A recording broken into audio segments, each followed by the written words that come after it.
ഏറ്റവും പ്രധാനം അണ്ടർസ്റ്റാൻഡിങ് ആണ്, മനസ്സിലാക്കലാണ്. ഉമ്മനെ മനസ്സിലാക്കലാണ്, ബാപ്പനെ മനസ്സിലാക്കലാണ്, മക്കളും അണ്ടർസ്റ്റാൻഡിങ് ആണ് ഒരു വീട്ടിനകത്തുണ്ടാവേണ്ടത്. അപ്പൊ നിങ്ങൾ ചിന്തിക്കണം, ദിവസം രാവിലെ ജോലിക്ക് പോയി വൈകുന്നേരം വരെ പണിയെടുക്കാൻ നിങ്ങൾ കഴിഞ്ഞത്.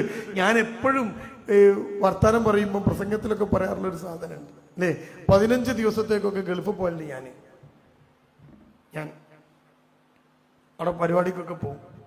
15 ദിവസം കഴിഞ്ഞ് തിരിച്ചിങ്ങോട്ട് വരുമ്പോൾ എൻ്റെ വീടിൻ്റെ മുറ്റം ഞാൻ പോയതുപോലെ തന്നെ ഉണ്ടാവും. വീടിന്റെ അകം അതേ തിളക്കുണ്ടാവും.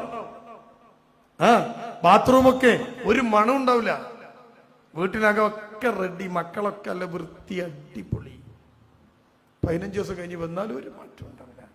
നിങ്ങളും ചിന്തിച്ചു നോക്കിയാൽ 15 ദിവസം നിങ്ങളെ പെണ്ണുങ്ങളൊന്ന് ഗൾഫിൽ പോയി നിങ്ങളെ വീട്ടിൽ നിർത്തിപ്പോയി, നിങ്ങൾ ആലോചിച്ച് നോക്കിയാൽ ഓള് 15 ദിവസം കഴിഞ്ഞ് വരുമ്പോഴുള്ള അവസ്ഥ നിങ്ങൾ വെറുതെ ചിന്തിച്ചു നോക്കിയാൽ. ഇല്ലേ, 15 ദിവസം കഴിഞ്ഞ് അവള് ഗൾഫിൽ നിന്ന് വരുമ്പോൾ തന്നെ ഒച്ച ഉണ്ടാവും, കിരിപിരി കിരിപിരി. ഇല ചവിട്ടിയാ വരിക, നിലത്ത് മുറ്റം നിറച്ച ഇലയിരിക്കും. ബാത്റൂമിലൊക്കെ ഈ ഐറ്റിൽ അപ്പിയിരിക്കും. വല്ല ബംഗാളിനെയും വിളിച്ചുകൊണ്ടിരുന്നു ക്ലീനാക്കാൻ. വീടിന്റെ അകം ഞാൻ പറയേണ്ട ആവശ്യമില്ലല്ലോ.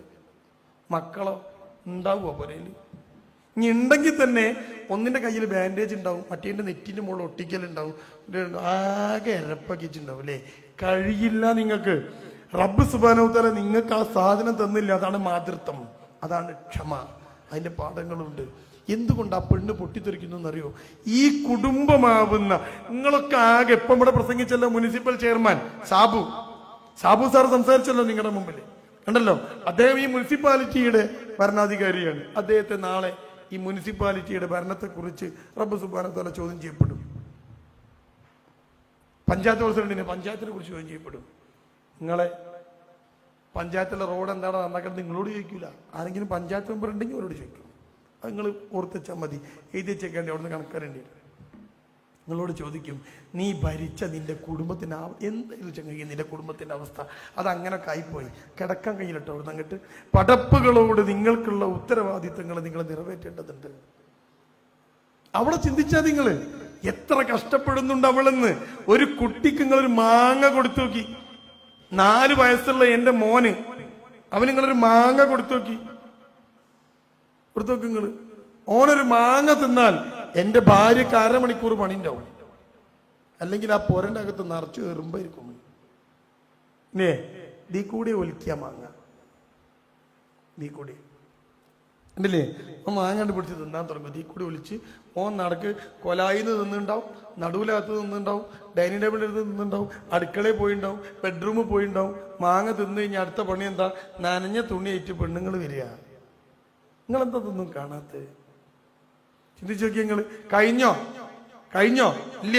അതങ്ങനെ ഒലിച്ചിട്ട് ഓന്റെ ട്രൗസർ മെറ്റീണ്, കുപ്പായത്തിലിറ്റീണ്, ഒക്കെ കറയുണ്ടാവും. ഇതൊക്കെ ആരാ നന്നാക്കുക? നിങ്ങൾ നന്നാക്കല്ലോ ഉണ്ടോ? അതാ ഞാൻ നിങ്ങളോട് പറഞ്ഞത് 15 ദിവസം നിങ്ങൾ ഭാര്യയിൽ നിന്ന് കൊണ്ടാക്കി. ഞാനിപ്പോഴും എത്ര നന്നാക്കിയിട്ടും നന്നാക്കാത്തൊരു കേസ്. കല്യാണം കഴിച്ച് 2 കുട്ടികളുണ്ട്. ഒരു മൂത്ത കുട്ടിക്ക് ഒരു 3 വയസ്സ്, രണ്ടാമത്തെ കുട്ടിക്ക് പാലുടിക്കുന്ന കുട്ടി 6 മാസമോ 8 മാസമോ പ്രായം. പാലും കുറുക്കൊക്കെ തിന്നൊരു പ്രായം. എന്ന് തുടങ്ങിയാന്നറിയോ? എന്ന് ഈറ്റിങ്ങൊക്കെ കൗൺസിലിംഗ് തന്നെ. എന്നും തല്ലുണ്ടാക്കും വരും. ആ പെണ്ണ് സഹിച്ച് വെച്ചാൽ വയ്യ. 2 കുട്ടികളും ഉണ്ട്, അതിന് പാലും കൊടുക്കണം. ഇയാളെ സഹിക്കാൻ കഴിയില്ല. ഇവള് തെറ്റിപ്പോവും, പിന്നെയും കൂടും, പിന്നെയും വരും എൻ്റെ അടുത്തേക്ക്. എനിക്കാണെങ്കിൽ ഇത് സമയം വേണ്ടത്, എന്നും ഇത് നന്നാക്കല പണി. എന്നിട്ട് പിന്നെയും പോകും. എന്താ പരിപാടി? അങ്ങനെ വന്ന് അവസാനം എൻ്റെ അടുത്ത് വന്നപ്പോൾ ഞാൻ ആ പെണ്ണിനോട് പറഞ്ഞു, ഇപ്പം ഏതായാലും ഞാൻ നന്നാക്കി തരാം, പക്ഷെ ഇനി നീ തെറ്റിപ്പോകുമ്പോൾ കുട്ടികളെ വീട്ടിൽ വെച്ച് പോകണം. പെണ്ണ് വെച്ച് സാറേ കുട്ടികൾ ചെറിയ കുട്ടിയല്ലേ? അതുകൊണ്ടാണല്ലോ വീട്ടിൽ വെച്ച് പോയാൽ ഇന്ന് ഒറ്റയ്ക്ക് പോയാൽ മതി, കുട്ടികൾ നിന്റെ അല്ലല്ലോ. എന്നിട്ട് അയാൾ പറഞ്ഞ കയറാൻ എൻ്റെ കുട്ടികൾ മൂപ്പര് പറയാ, ഈ പെണ്ണ് കഷ്ടപ്പെട്ട് പാലും കൊടുത്ത് പോറ്റിയ എൻ്റെ കുട്ടികളെ കൊണ്ട് ഈ ആരാടി കച്ചറയിനാ. ഞാൻ പറഞ്ഞു, മോളെ നിനക്ക് നന്നാവണമെന്നുണ്ടെങ്കിൽ കുട്ടികളെ വീട്ടിൽ വെച്ച് പോയാൽ മതി. ഇയാൾ പിന്നെയും വന്ന് പ്രശ്നമായി, കണക്ക് പറച്ചിൽ തുടങ്ങി. അതാണ് അടുത്ത് പുസ്തകം എടുത്ത് കണക്കോക്ക് ചെലവാക്കിയ പൈസ, മൂപ്പര് ചെലവാക്കിയ പൈസ ഫുള്ള് കണക്കറച്ചിൽ. ആകെ പ്രശ്നമായി. ഇവള് തെറ്റിപ്പോയി. അവള് പാല് കൊടുക്കണ പെണ്ണ രാവിലെ പുരയിന്നാണ്ട് ഇറങ്ങി 2 കുട്ടികളെയും പുരയിൽ വെച്ച്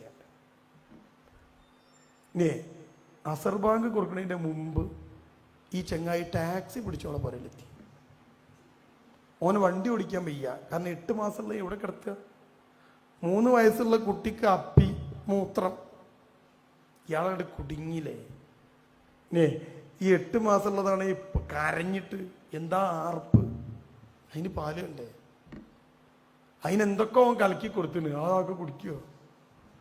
കുടുങ്ങിയില്ലേ. അങ്ങനെ ടാക്സി വിളിച്ചുകൊണ്ട് ഓളെ പുരയിൽ കൊലായിൽ അവിടെ ഇരുന്ന് ഓള് പറഞ്ഞ് എന്നെ വിളിച്ചിട്ട് ചോദിച്ചു, കൊലായിലെത്തിന് എന്താ ചെയ്യണ്ടി? അവിടെ ഇരുന്നോട്ടെ, നീ വാങ്ങണ്ട, തീരുമാനമാക്കിയിട്ട് പോയാൽ മതി. മൂപ്പര് കാല് പിടിച്ച് പറഞ്ഞു, ഇനി ഒരു പ്രശ്നം ഞാൻ അവിടെ തീർന്ന പ്രശ്നം അവിടെ തീർന്ന്. നിങ്ങൾ ആലോചിച്ച് നോക്കണേ, എന്തോ ഒരു കഷ്ടപ്പാടാണ് ആ ഉമ്മ കഷ്ടപ്പെടുന്നത്. അതുകൊണ്ടാണ് മക്കളോട്, ഞാൻ ഉൾപ്പെടുന്ന മക്കളോട് പടച്ചോൻ പറഞ്ഞത്, നിങ്ങൾക്ക് ഏറ്റവും കൂടുതൽ കടപ്പാടുള്ളത്. നബി സല്ലല്ലാഹു അലൈഹി വസല്ലം പറയണല്ലോ, അയാൾ നബി സല്ലല്ലാഹു അലൈഹി വസല്ലം ചോദിച്ചപ്പോൾ നബി പറഞ്ഞ ഉത്തരം എങ്ങനെ? ഏറ്റവും കൂടുതൽ കടപ്പാടുള്ളത് ഉമ്മയോടാണ്. പിന്നെ ആരോടാ നബിയെ? പിന്നെ ഉമ്മ, പിന്നെയോ അവിടെ ഉമ്മ, പിന്നെയോ അതുമ്മ. 3 പ്രാവശ്യം ഉമ്മയെ എണ്ണിയിട്ട് 4ാമത്തെ പ്രാവശ്യമാണ് പറഞ്ഞത് ഉപ്പ. നമ്മള് എന്തുകൊണ്ടാണെന്നറിയോ? ഇതുകൊണ്ടൊക്കെ തന്നെയാ. ഇത് മനസ്സിലാക്കുന്നിടത്താണ് നിങ്ങളുടെ ഭാര്യയെ നിങ്ങൾ ബഹുമാനിക്കാൻ തുടങ്ങുക. ഇവിടെയാണ് നിങ്ങളുടെ കുടുംബത്തിന് അലകും പിടിയും വരിക. ഇവിടെയാണ് നമ്മളും ഭാര്യയും ഒരുമിച്ച് ചേർന്ന് മനോഹരമായ ഒരു നദി ഒഴുകും പോലെ കുടുംബം ഒഴുകാൻ തുടങ്ങുക. ആ കുടുംബത്തിനകത്താണ് മാനസികമായും ശാരീരികമായും മതവുമുള്ള മക്കളുണ്ടാവുക, ആരോഗ്യമുള്ള മക്കളുണ്ടാവുക.